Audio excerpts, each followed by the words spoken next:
Part 7, The Solitary Reaper. The last stanza. Whatever the theme the maiden sang, as if her song could have no ending, I saw her singing at her work, and over the sickle bending. I listened, motionless and still, and as I mounted up the hill, the music in my heart I bore, long after it was heard no more.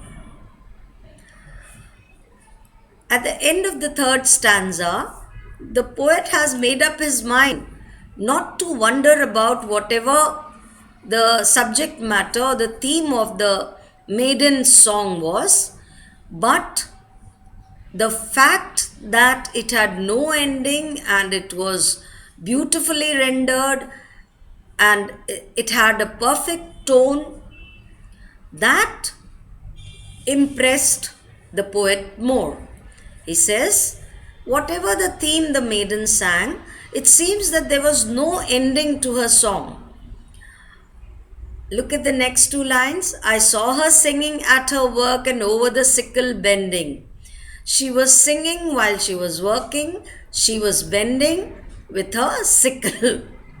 And she was continuously working as she was singing.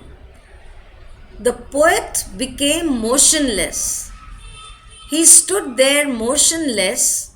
He thought if the music hadn't impressed him that much, he would have gently passed as he first made up his mind to. But then, as he listened, he stood there motionless. He did not move. And then, when he started to finally, he mounted up the hill. The music in my heart I bore.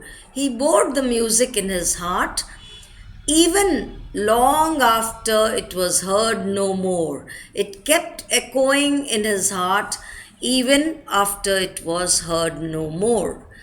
This is the crux of the poem, the last stanzas, that the music had made a long lasting impression and it lasted in his mind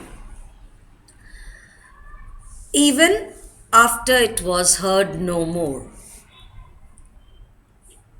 A word about the form of the poem. The 4 8-line stanzas of the poem are written in tight iambic tetrameter. Each follows a rhyme scheme of A, B, A, B, C, D, D, D, C, C, D, D. Though in the first and last stanzas, A rhyme is off field self-sang work with a slight variation, which was not compulsory in romantic poetry, which stressed more upon free verse. But still, as it is a lyric, it has this beautiful rhyme scheme.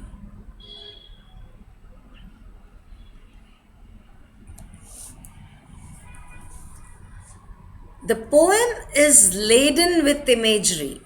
The poem presents a natural scene in which the reaper is situated in the center. She's working along in the field. The middle stanzas take us to a different level where you have sands of Arabia and farthest Hebrides, and you have the image of the wandering nomads and the sun scorching heat and the sailors. For both groups, the singing birds signal survival and safety.